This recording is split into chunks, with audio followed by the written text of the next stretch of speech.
Good evening, everybody. Thank you for joining us on the Give and Go podcast, week number 5 already, halfway through the season.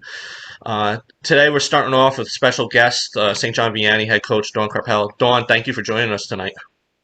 Yeah, guys, thanks for having me. I'm excited. Hey, thanks for coming on.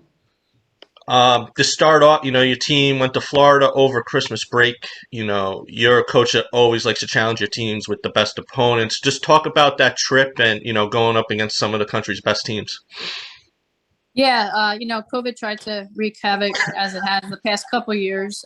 Obviously, we booked it hoping that, things would be a little not as shaky. Of course, right before the holidays, everything was flaring up. So our bracket probably changed 3 or 4 times within the week that we were getting ready to go. So as it rolled out, we ended up just basically playing the top talent out of Florida. But Florida apparently is a pretty big hotbed for girls basketball because there is some quality teams down there. Yeah, obviously we were following back home, and Maddie St. Rose had a great tournament. Zoe Brooks was MVP. Just talk, like how those two play, how they feed off each other. Because everybody says maybe one of the best backcourts in the country. Yeah, you know what? It was kind of interesting because Zoe Brooks came in and I think more outside chatter than inside chatter. Our kids all know each other. Maddie and Zoe played through the summer. Zoe's a tremendous talent, but also like just such a high IQ offensive player. Like she plays basketball and makes the right play consistently. So Zoe really gives Maddie such a punch in the arm because now there's so many kids that other teams can't just focus and they have to guard multiple players on the court. And then we have so many other kids that step up. But I think the fact is that they play really well with each other, Maddie and Zoe. And then secondly, our other guys just slide into their roles seamlessly. And it's really been pretty fluid transition, bringing Zoe in and on that stage, the two of them were just putting up crazy numbers. So it was kind of fun to watch, and it was really exciting to coach as well because we were able to run a lot of different things when we were down there. Do you think one of the things I was going to ask you is, am I on delay again? Yeah, No, go ahead.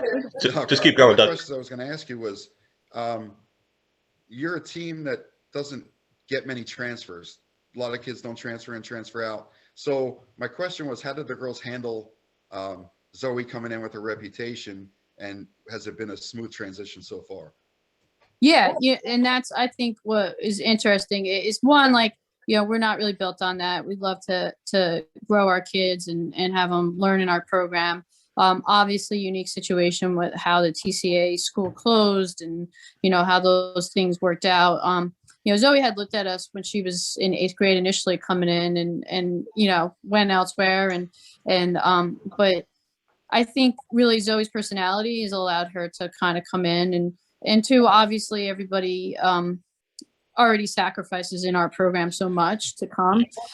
So some players were asked to probably sacrifice even a little bit more, but it was with the idea of, hey, we got the shot next week. We're going to play Sidwell. We have a chance to be really, really special. And I think that is the one thing that everyone in the gym on a daily basis is in there working hard because we want to be the best that we can be. So I think that's kind of speaks volumes about the kids that we have in our program. Yeah, speaking the schedule, you're going out of Florida, team's best. You try to schedule New Jersey's best too. To fill your schedule. You got Rutgers prep at the end of the season. What's your message? You get to Florida. What's your message you send to your team before the tournament starts? Yeah, we were nervous going in because we're playing. We played DME. They were top 10. Mount Verdi, who actually got upset, so we didn't even have to go against them. Talk about talent in the team, and then we ended up with the other two teams out of Florida and Aquinas in the finals, who was really athletic, but those teams all had 14, 15, 16 games in. We're playing games 2, 3, 4, 5, and 5, 3, 4, and 5. And we're working a new player in, kids into new roles. Don't forget, we graduated Katie Hill, Emma Bruin, so there's a lot of different transition happening on our roster. Kids who are dying to grow into their roles, but still, as a coach, we're signing up to go play against that kind of talent. And, luckily it worked out. And our bench, I'll be straight up honest, like a lot of those games, we were able to just kind of wear teams out, because we are running 10, 11 kids out there continually, and there's not a huge drop. There really, at times there's no drop, and teams just are on their heels. So I think like in a tournament setting, 3 games, 4 days, like our roster is just made for that type of setup. It's funny because I always say that your bench, your second team, is probably top 3 team in the shore. So when you guys practice against each other, I mean, that's a great thing to have, because a lot of the schools have 3 and 4 players. Their practices aren't very good because they're practicing against JV players or varsity players that don't have much talent. But you guys are 10, 12 deep. So your practices are probably better than most of the games you play in the short conference. Well, for sure on that. I mean, like that's like a no doubt. And, and really, like we're preaching to the players that, we have to bring the best out of each other, because we do want to make those runs in those big games. And, so really to go hard every day. We make drills, we make things as competitive as we can. The girls are really responding. And secondly, it translates. And that's why, honestly, a lot of our kids are very successful on the next level, because they know how to do that on a daily basis. So it is beneficial that way as well. And one other question I had about the schedule. How do you keep your kids motivated? Like, you go to Florida, you play 3 top 20 teams in the country, you come home, and no fault of their own and no disrespect to any team in the short conference, but you're playing Freehold Borough, you're playing Colts Neck, you're playing Middletown North. Then you go beat the number 2 team in Pennsylvania, and then you come back and then play Neptune. Then you're going to play Paul VI and Christ the King this weekend. So with all those games and such a disparity in the talent level, how do you keep your kids motivated for the games that don't mean as much?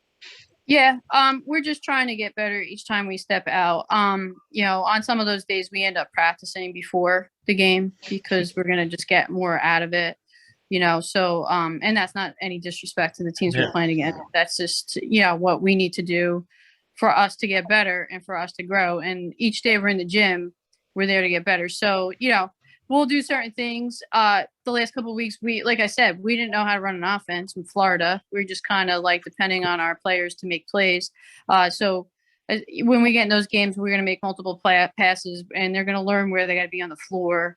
And it helped us in the PA game, because our spacing was a lot better last week against Dunmore and against zone. And, so there was things that we get better each time we get out there. So it's just a matter of how we're going to do it.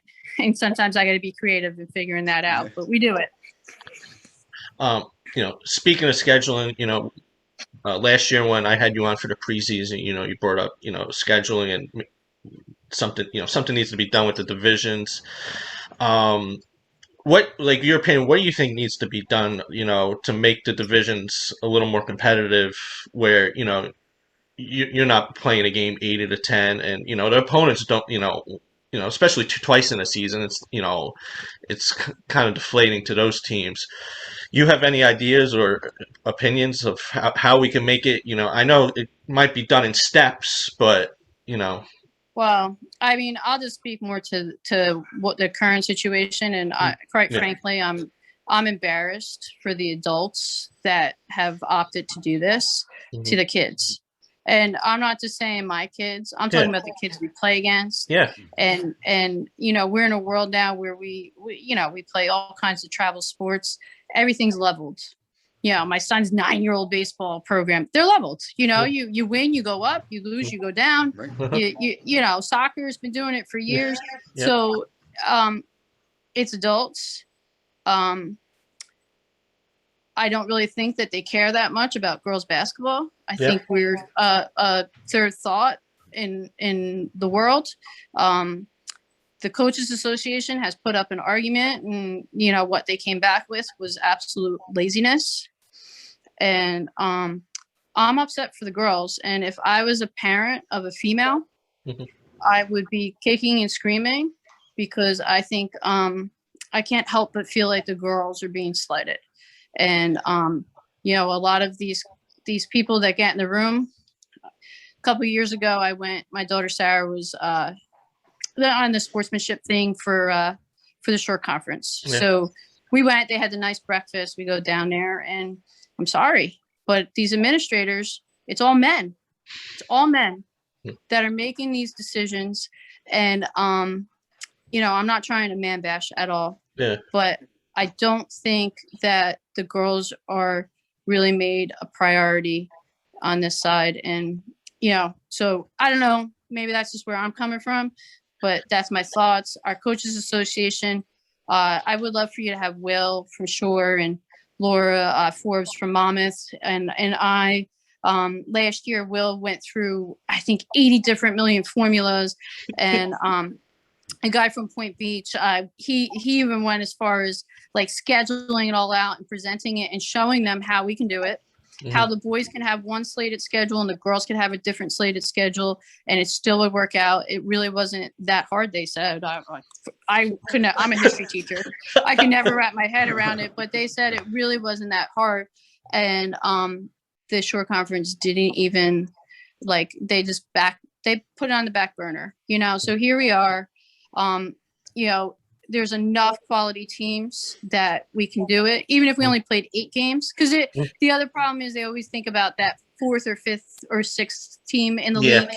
Yeah. That's always the other, so you can throw an RBC and a Vianney and a Manasquan and then there's the private versus public. And I'm going to be straight up honest with you on that too. Let's look at the top teams in the state, even if they're a public school. Usually they're a choice school or they're a tuition school. And girls are moving in and boys are moving in. If it's a good program, they're moving in to go play at that school, regardless if it's a private school or a public school.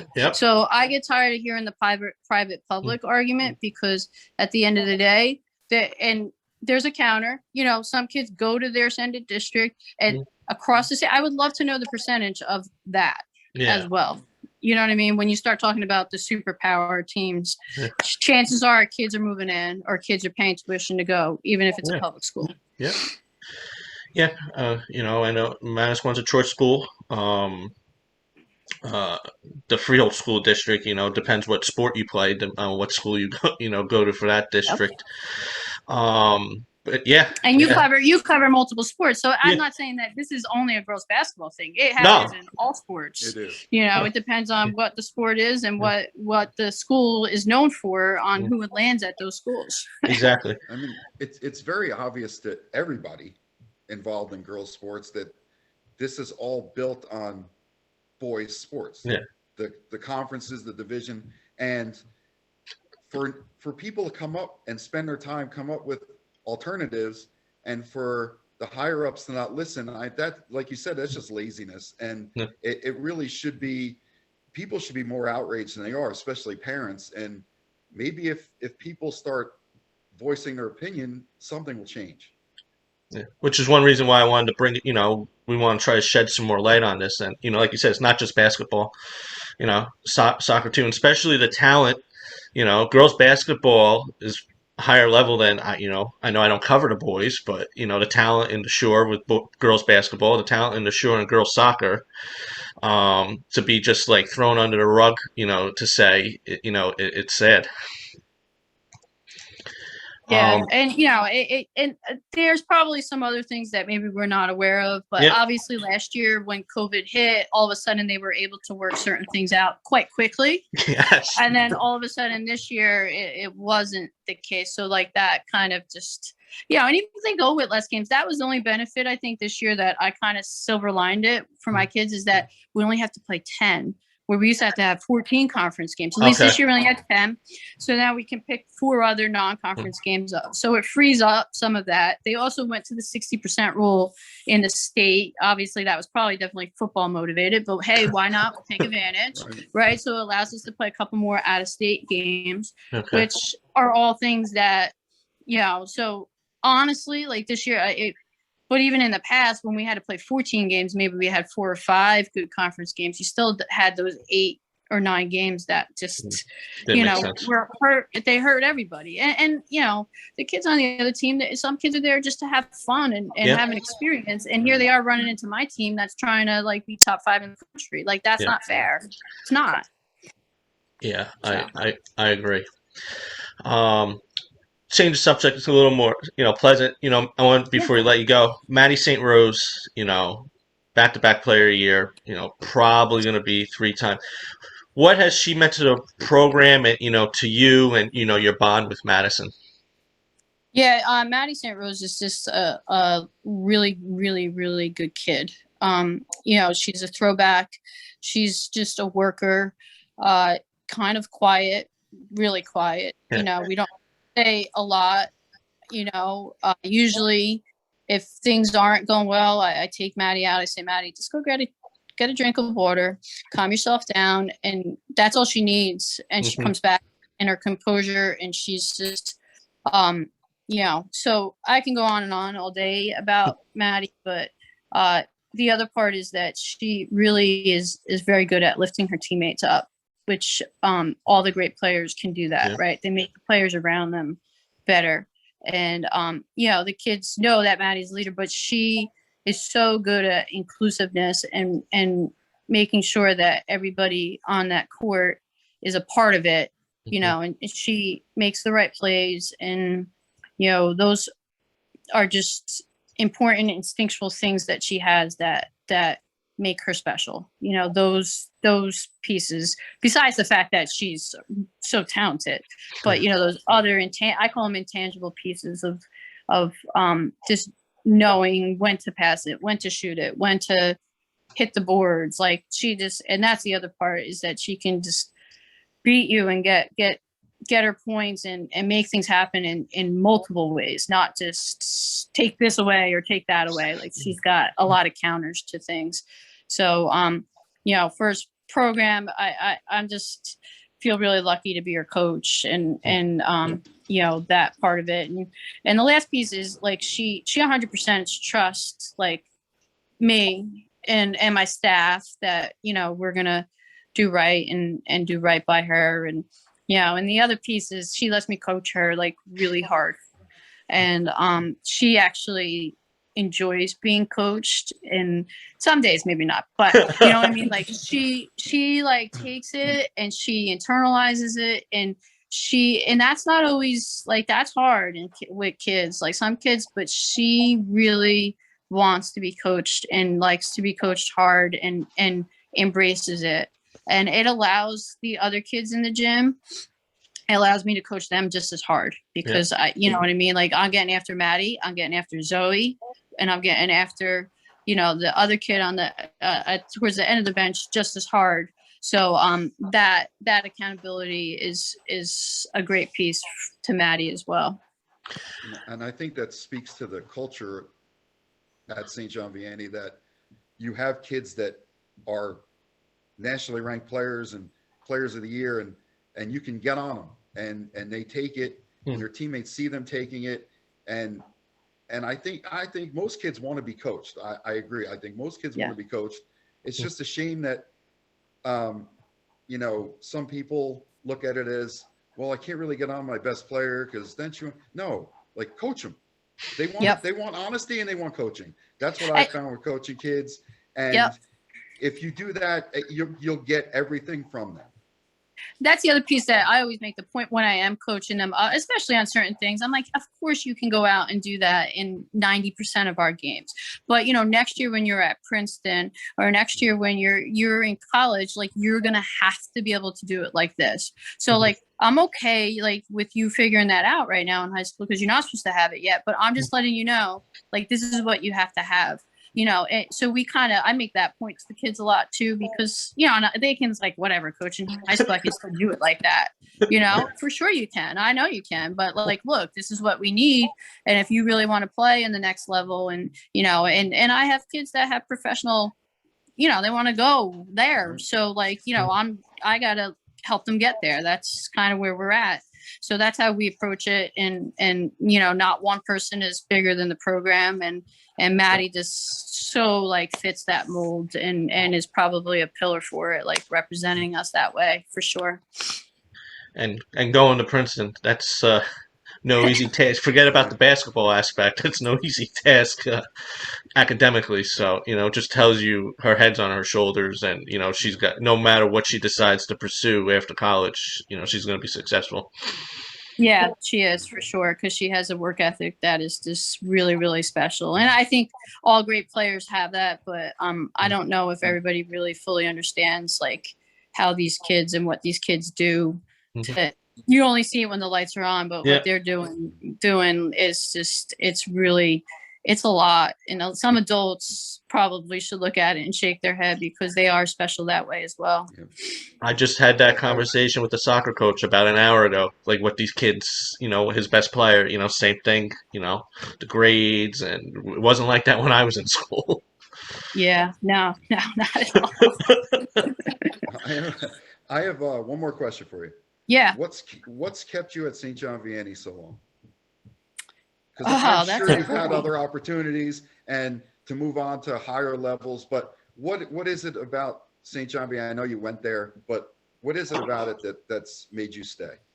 Well, yeah, obviously I'm an alumni. It was really successful when I played there. Selfishly, I'm coaching my second daughter. I coach my older daughter, Sarah. Now I have Julia, who's a sophomore. I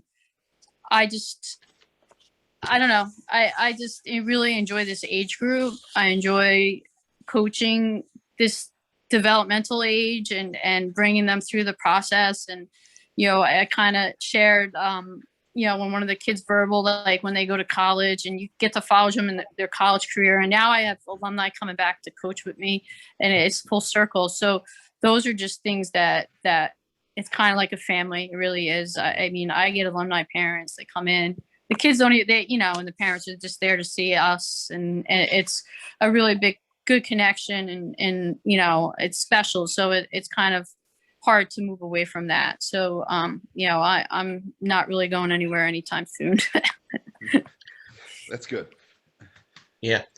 My last question, what's your message going, Christ the King, I know you got Paul VI, but, Christ the King, you girls got to play on ESPN3. What was that, 2 seasons ago, right? It was 2 seasons. Yeah. Christ the King always, they were the school when I was growing up, girls basketball. And what's your message to the team going into that game? It's Sunday, right? Sunday, 12 o'clock, our place. We're letting fans in now that school lifted all that. So everybody come out and support. We've been playing since 1991. It's just a game that Coach Mackey and Coach Mackey coached. He'll get upset when I was playing, he was coaching, but he remembers all the players, and it's just really like such a fun traditional game that we play. And this year they're coming to us. I love taking the kids up to Queens and seeing the Olympians jerseys and just like they have a rich history. We do too. So it's just one of those like special games that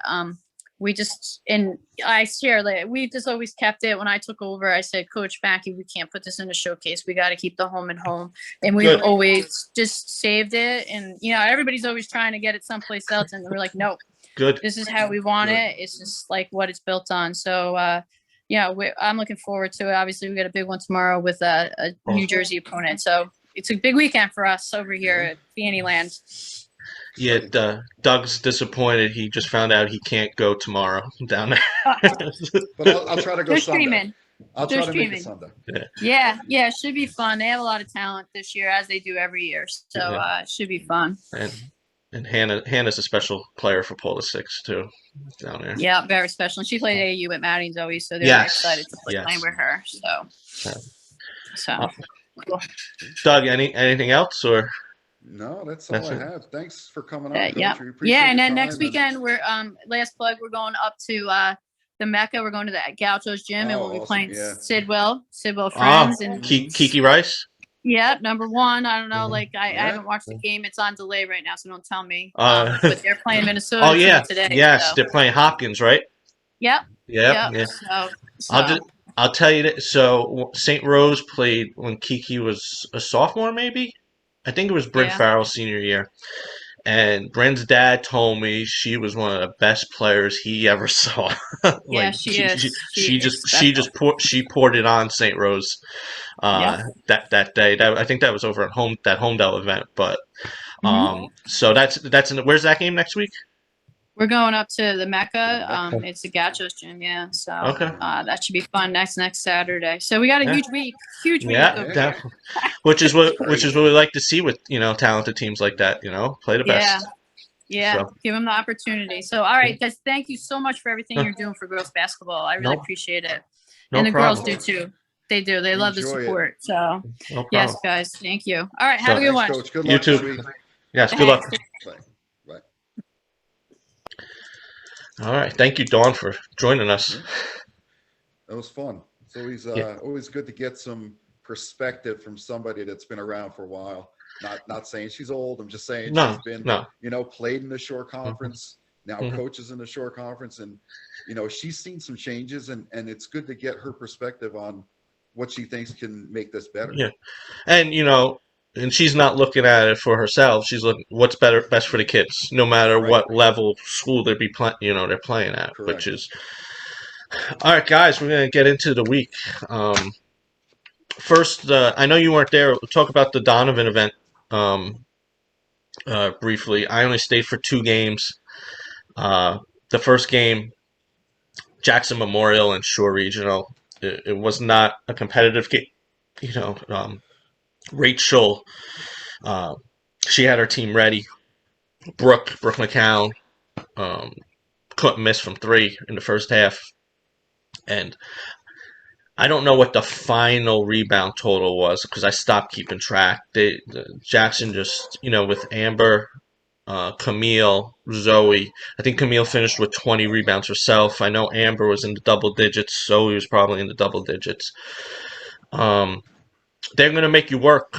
That's when they play Toms River North. They're going to make Toms River North work. And, one of Toms River North's advantages is usually the rebounding department with Gia and Jackie. But, they're not going to have that advantage when they play Jackson for the division. Jackson's just a tough team. Those kids are tough. Yep. They scrap, and Jackson plays Tom's River East tomorrow night. It should be a pretty good game, I think. Tonight. I think they're playing tonight. Oh, it's tonight, right? Yeah. Tonight. So should be a pretty good game. Mhm. But yeah, I'm looking forward to the Jackson Toms River North game. That should be a pretty physical matchup. Yeah. I saw Toms River North and Toms River East. It was a competitive game. A lot of soccer players on the court. Yeah. But close game, and then the fourth quarter, Toms River North was able to put away and seal it up. Gia had a very good game. 10 points. I had 10 points, 10 rebounds. The book had 11 rebounds. She had 5 blocks, steal, force, a couple nice passes that led to assists. Sydney had 4 3-pointers. Julia was out, protocol. Hopefully she's back. Oh shoot, what is that? That should go away. When you do more than one person in a meeting, you're only allowed a certain amount of time. Oh, really? I gotta get the upgrade. So if it cuts off, we'll just hit record again. Okay.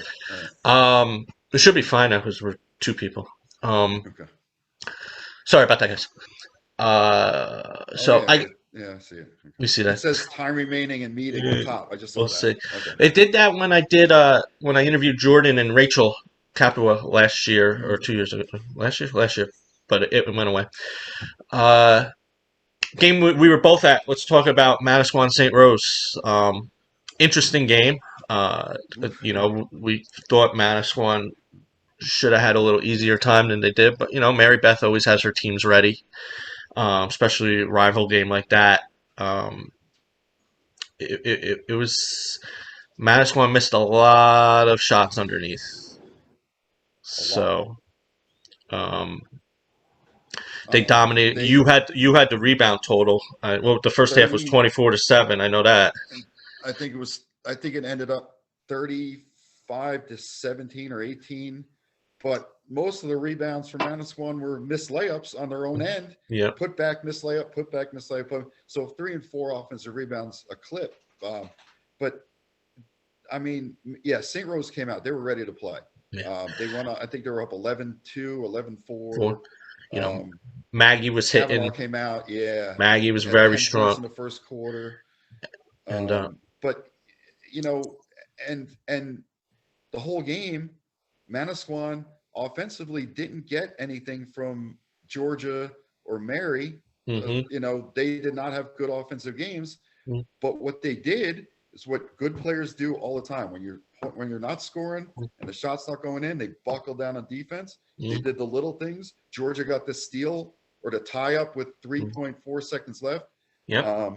Mary shut Rosie down, held her to 3 points for the game. And after the first quarter, they switched Georgia onto Maggie and held her to 5 points for the rest of the game. So that's what good players do. When your shots aren't going, you're supposed to get on the floor, rebound, and they did that. And that just shows that, they're a good team. They're a very good team. Yeah, Brooke was shooting the ball nice from outside, which if they get her going, she's healthy. Seems to get more and more healthy every time she goes out there. But the big thing to me was when they put Katie Collins and Ryan Orlando in. And everyone I talk to, whether it's inside Manasquan, outside Manasquan, everyone says the same thing. They got to find more minutes for Katie Collins because she's, her long arms, disruptive underneath. She, as we saw in the WOBM, she could shoot the ball from outside, Right. And Ryan Orlando was getting to the hoop. They were putting the ball in a perfect spot for her when she was running her cuts, that she was, finishing it. So, it's just one of those teams that, when their stars aren't having the games, they got the other weapons have to step up, and they were able to, pull out that, it was, with a minute left, me and you were talking about if St. Rose holds on and hits this game winner, that what the top 10 was going to look like Right. for tonight. And you, like you said, people are saying Collins needs more minutes. Well, I think she does because Manasquan likes to shoot the ball, right? So if a team knows you're going to shoot the ball and you don't have an inside presence, it's pretty easy to guard the perimeter. Yeah. When you have an inside presence, like she came in the game and she got 2 or 3 backdoor cuts right away and got to the basket. Well, that's going to open up the perimeter for the shooters. But if you don't have that inside presence, St. Rose guarded the perimeter pretty well. Yeah. So when they put Collins in, give him a little more height, they had to put somebody underneath the basket. It's going to open something up. But, point blank, Manasquan needs to make their layups. Yeah. Because they get into a big game and they're missing 15 layups. It's not going to end well for them. So No. What was the other thing? I just we talked. Mary Donnelly game. Didn't really have a lot offensively, but then overtime she hit. She had all 5 points in the overtime. Hit the big 3-pointer, and I think you said if it goes to 6, it's over, and and Mary gets a couple minutes went by, and then Mary got fouled and went to the line, and nailed the foul shots. So hopefully a little bit of a wake up call for Manasquan to get them going. They have they got a tough game tomorrow. Camden Catholic, they're no slouch. I think St. Rose is playing right now against Jackson Liberty. You shouldn't have no issues, but shouldn't be trouble. But I think they got a wall next week. St. Rose. It'd be interesting to see. It's a good test for Wall. Yeah. They played Manasquan and didn't fare so well. So hopefully they've learned a little bit from that and give St. Rose a tough match. One other game before we talk about the RV event, I watched I was at the Middletown North Notre Dame Prep. I know Notre Dame Prep or Academy, whatever they're called. They're not a short team, but that was a fun game. Every time Notre Dame, it seemed like they were about to blow it open, get up 6-7, and Middletown North would come back to take like a 1 point lead. It happened 3 different times. Game ended up going to overtime. Middletown lost. Middletown North lost by 1. And then, I was watching the Middletown South North game earlier today from last night. You know, they play their hearts out, Middletown North. It was a very strong defensive battle. Yeah, against Middletown South, crosstown rivals. Middletown South ended up pulling it out because Middletown South's got a few weapons. So I think that's a team. Short conference, they might be able to upset somebody. Not St. John Vianney, but they might be able to upset somebody. And they've got the size to compete with some of the bigger teams, and they're kind of a grind it out, slow it down. Play tough defense and win 37-30 or whatever the score was last that was night. what the score. Yeah, if they can control the tempo of the game, I don't see why they couldn't have an upset or two in the short conference. Yeah, they're and now Aaron, I don't want to butcher the last name. Mayhofer. Her sister had a great career at Middletown South. She gets into the flow of things now that she's eligible to play. After the 30 days for transferring, it's just another weapon for them because there's a shooter there. One last RBC. By now a lot of people probably Justine's going to be out for a couple weeks. She should be back for the postseason. Just letting her finger heal up. So other players are going to have step up. I was looking at their schedule. I think they do have Homedale. She probably, but I think she might be back. But I think they got Rutgers Prep too towards the end. Okay. I think but she, I was trying to calculate in my head, but I think smart get it healed up, get her, get ready for the postseason, and because RBC they could make a run. When they're absolutely. But I think yesterday the freshman Legio had 7. I saw on Twitter. I don't know. I didn't look at the stats, but I saw somebody post she had 7 threes at one point against Shore Regional. So, and I really like the way she played in the WOBM, and Tessa's been playing very strong. She had a good game against Homedale. If you get that kind of contribution out of your freshman, you could go far. Especially with especially when you got Allie and Justine there. Allie in the middle. Yep. Yeah. We'll talk about the RV event a little. Go through the matchups. Sure. I know. Unfortunately, you won't be there. I cannot make it. Last minute scheduling change at home. We'll go through the back gym first. Clearview versus RBR. Clearview's got a couple good players.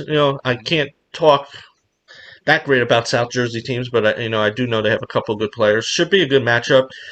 Unfortunately, Josie's not available to February 3rd, which all the state doing there is hurting the kid. They're not hurting anybody else but the kid. So it's a disappointment there.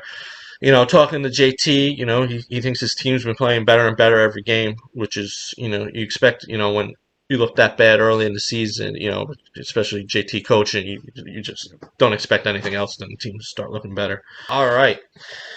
Here we go, our division players of the week. Since I know you have all the stats, Doug, you could just go through it all. I'll let you this is your did we pick the same in every division? Every division we got the same player. All right. We had one different last week. Yes. So, all right. So, A Central, I guess we both have Julia Corsentino from Rums from Fairhaven. She had a big week. 4 games, 22 against Trinity, 25 against Chatham in an out of conference game, 20 against Shore, and then 15 against Raritan. Mm-hmm. Very good week. And it looks like getting Rumps, getting Rumpson back on track too. Yep. A North, we both went with Renee Wells from Middletown South. Middletown South 7-1, 8-1. 8-1 now. Division by a couple games now. So She had 19 against Freehold Township, 4 against Manalapan, but I'm sure the starters didn't play Yeah. all that much in that game. And then 11 last night against Middletown North. Which was a tough. I watched that game. That was a tough 11 points. That Low scoring, yeah. yeah. Yep. So A South, Summer Castiglione from Brick Memorial, 21 against Central, including the game-winning three-pointer with about 4 seconds left. Yep. I know you wanted to talk about a couple last-second shots this week. And she backed that up with 16 against Southern. So, good week for her. yes, and Brick Memorial's won a few games in a row too. You know, completely different team that we saw. You know, in the WOBM. Yeah. So good. Good that they're getting on track and winning some games. Agreed. B Central, we both went with Raquel Guadetti from Ranney, 17 against Neptune and 12 against Saddle River Day, which is a really good team. So having 12 against Saddle River was that's a big stat line there. Yeah. We didn't talk about. I mean, I didn't get to watch They played it. Saddle River pretty well. Yes, from what I heard. I wasn't. That's there, what I but, heard too. So we know Randy's on the up and up here. Yeah. So should be interesting come shore conference time with Trinity Hall playing well now and Randy playing well. So seeding will be important there. Yes. B North, we both went with Juliana Gibson from Colts Neck. 14 points against RBR, 14 against Allentown, 16 against Neptune. 3 wins this week for Colts Neck. Coach Russo effect. 3 on the season. Yeah, absolutely. You said that beginning of season, he's going to turn that around and get it going. Yeah. I mean, they got blown out by RBC, but they were getting a lot of open looks, and Gibson was missing that game. I'm not saying they would have won, won or it would have been that much closer, but you could just see the way the team played, and they're going to be building something there. Absolutely. B South, we both went with Devin Quigley from Manchester. A big scoring week, 28 and 12 rebounds against Wildwood Catholic at the Donovan event last week. Competitive game. 31 against Lacey in a game. Manchester won on a buzzer beater by Maya Bray. Yes. And then 11 and 10 last night against Lakewood, but it doesn't look like the starters. That probably didn't play well. Yeah. So between Devin and Amaya, they're carrying the load scoring in 5 in a row. Yeah. So big matchup Tuesday when they face Donovan at Donovan. Okay. Second matchup of the year. I think it's Monday night. I think it might be Monday night. Okay. That's. So I'm looking forward to that. Yeah. And then C North, we both went with Ava Yeagle from Monmouth. 15 and 4 against Matawan and 12 and 12 against Point Borough. So nice for her. And a lot of blocks. And a lot of blocks. Yeah. I mean, she's every year she's up there with blocks.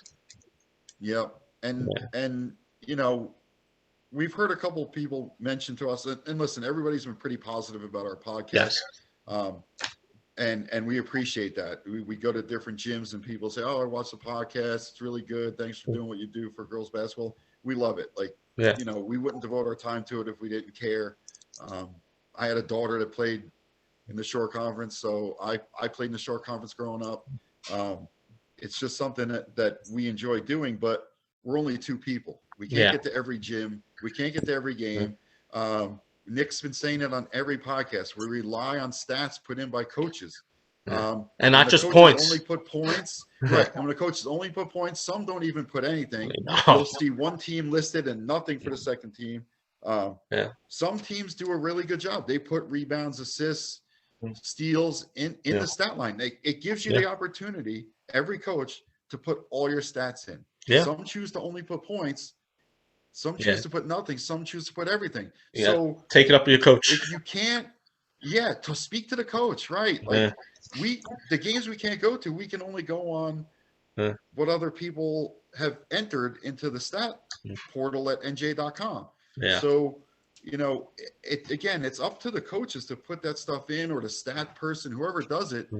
And we'd love to talk about steals and blocks, and I love defense. Yeah. But when all you're getting is points, there's not really much else to talk about. Yeah, like schools like Manasquan, St. Rose, their stats are their full stats. They're Jackson and always in there Laura does a great that day. job. Um, Yep. a lot of schools will do 24. Because I know you got to wait for the schools that use the huddle. They got to wait for the huddle report. Um, but they're Bridget Dudas is close to 1,000 points from my understanding. But if you go off NJ.com, she only has like 700 points. But she's close to 1,000. So like Doug said, we try to do our best getting to, you know, we want to recognize everyone, not just. And plus, people that know me, I don't care about scoring. No, especially I people mean, who it's put part of the 40. game. It's You know, I don't know. You score over yeah. 30. You score over 30 points a game when your team's up 50. That does not impress me one bit. No, not at all. So, But uh, and I understand. Scoring is part of the game. I get it. yeah, But there are other parts of the game. yeah. Mm, But it's up to the mm, people that report the game to, it's like, hey, this kid had 7 block shots, and like we said, Rachel Goodell does a great job. Always either puts it in NJ.com, puts it on their Twitter page yeah. about blocks and steals, and Mm-hmm. so the more information we have, The better we. the Yeah, better opinion we can form. So, try to make it easy on everybody. yeah. So let's announce our Broad Street Doe Player of the Week. Please go support Des and her gang over in Oakhurst and Freehold. I know I did have a parent come up to me saying that when I was at the Donovan event, saying that they ran over there and got a couple dozen donuts. I wish that parent brought it to the Donovan event so I could eat some. But and share any. follow them on Instagram and Twitter. Instagram if you really want to get hungry. But this week's winner, we went with Colts Neck, Julianne Gibson. Had a great week, averaged double digits every game, helped Colts Neck 3 in a row, upset Neptune, who was in the top 10 before that game. So congratulations, Julianne, for winning this week Broad Street Dokkan Player Week. And Sarah, I promise you, early this week you will get your gift card. Just a lot of things going on this week. So I will reach out to your mom or Coach Lenny to get up there to get you your gift card. And Julianne, congratulations. I'll reach out to either your athletic director or try to reach out to Coach Russo to plan a time to get up there to give you your gift card. All right, let's wrap up with our top 10. All right. Not much movement. A couple small changes this week. Yeah, not much movement at all. Yeah. There we go. All right. So we actually have the same exact top 10. Yeah. Do we really? Yep. Maybe I swear, people, this is not coordinated on our effort. Yeah. We do this on our own. I send my stuff to Nick. He puts it in. Yeah, and I usually have mine inputted before he sends it in. So crazy, but then I guess you can go through the top 10. So. All right, St. John Vianney, obviously RBC, no change. Manasquan, almost a scare there. That really would have been some confusion on what we would have done if St. Rose was able to complete the upset. We both have Donovan fourth. When they're playing like a team and together like they've been, they're going to be tough. I think they can be competitive with the second and third team too. St. Rose still number 5. Actually, you switched them with Donovan from last week. I did. I had St. Rose 4 and Donovan 5 last week. Homedale still 6. I know they lost to Ewing, top 20 team, but they rebounded with a big victory after that. Jackson Memorial still hanging at 7. Waiting for that Toms River North matchup. I think, is that this week? I don't know. A player told me one. I forgot what it was, but definitely that's going to be a fun matchup. Decide the division. They haven't played yet, so they still have 2 games to go. So hopefully one this week. Yeah. Middletown South, we both have at 8. They are looking better and better. They are not the same team that that Rumson, was able to beat pretty easily in the WOBM. They're a different team. And they're very well coached, watching them. Rainy, I had 10 last week, moved up to 9. They beat Neptune on Saturday, and they gave Saddle River all that Saddle River can handle. So that's a program on the rise, and you know they got a couple other tough matchups before in that division. They're gonna walk through that division. Yeah. So, and we both put Wall back in the top 10. The only RBR first game of the season, and Manasquan, which was ugly, but they beat they beat Howell.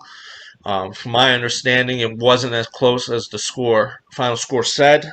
So, and Emily and Shane, two sophomores are having really good seasons. Especially, Emily's having a very good, double doubles. So that's her top 10, and Trinity's knocking on the door. Rumson's, knocking on the door now.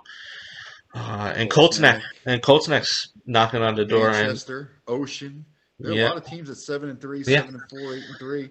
yeah. Manchester. Conqueror North's knocking back again. Yes, So yes. I was gonna say that. So it's gonna be an interesting final few weeks of the season before we have to worry about short conference seating. But thank God I'm not involved with that, so nobody can yell at me for that. So let me stop sharing that. So I expect you know maybe 5 through 10 to be rotating probably the rest of the season in the top 10. I think the top 4 is going to stay pretty consistent, like that, but the 5 through 10 is going to be rotating in and out for the rest of the season. So, anything you want to finish with? no, I think it was a pretty good week. It's nice to have Coach Karpell on Yes. and Well, discuss her thoughts on some of the topics we talk about. And, yes. um, And got she's a big always week on. coming What I up. like about her, she's always honest. The answer she gave here, she'll give it offline, the same exact answer Yep. offline. So, And it's refreshing to have some honesty. When you ask somebody a tough question, you don't want to hear, well, I know they're trying to do. No, no. someone's honest. Like, listen, you can Yeah, do better, and yeah, and I agree with her. I've yeah, agreed with her for a long time. You yeah, have to do better by these girls. yeah. So, oh, my phone's going off like crazy. Um, yeah, and hopefully, we see some changes in the future. So, you know, feel bad for both sides. Team winning by 80 because they don't want to win by Yeah, 80, and the right. girls, and she said the same thing I said. These lower schools, that kids just do it to have, most of the majority of the team do it to have fun. What fun is it Playing the going number into 5 St. team, John number 4 Vianney? And team in the country, and yeah, getting waxed by 80. Yeah, I mean, it might be it fun to does say, not yeah, we beat, we played them once, but then you got to play them again a second time in the right, and division. it does nothing for either team. That's Yeah, the sad part. Like, it doesn't make Vianney any better, and yeah, it just kids be have to more. look at the score and their friends go, "Oh, you lost by 80 points." Yeah, and we know, It's how just not kids fair are. to. Yeah, exactly. So, Brutal. but yeah. So I'll be seeing some people tomorrow. Good luck to all the short teams, obviously. Yeah, Um, good luck. hopefully, what's there? 10 games. Hopefully 10-0. Yeah, that'd be nice. We'll see. We'll see what happens. And We'll then see. big one Sunday at St. John Vianney. Don't forget that. Yes. What time? She said First 12, game, right? That game's at 12. 12 o'clock. Yep, Okay. 12 o'clock. I will probably be sleeping, but if you go there, you could do the updates. I'm gonna try to go. Yeah, Yeah. since I can't go tomorrow, I'll try to go to that one. It's always a So fun game. Um, yeah, yeah, about the history with Christ the King and St. John Vianney. yeah. You And I talk about the really liked players what that she came said from it. about keeping the tradition. Not putting it Yeah. in a showcase. Do the home and home every year. Yep. That's what schools like that. I like the tradition games. Keep it I going. mean, yeah, it usually they're usually both ranked in the top 20 in the country, and it's nice to have important games like that at the shore. Yeah. So, All right, everybody. Dinner time for me, probably for you too, right? Bedtime for me. I'm old. Have a good night, everyone, and hopefully Peter can get this up tonight. Awesome. Take care and good luck. Yes, good luck, everyone, tomorrow.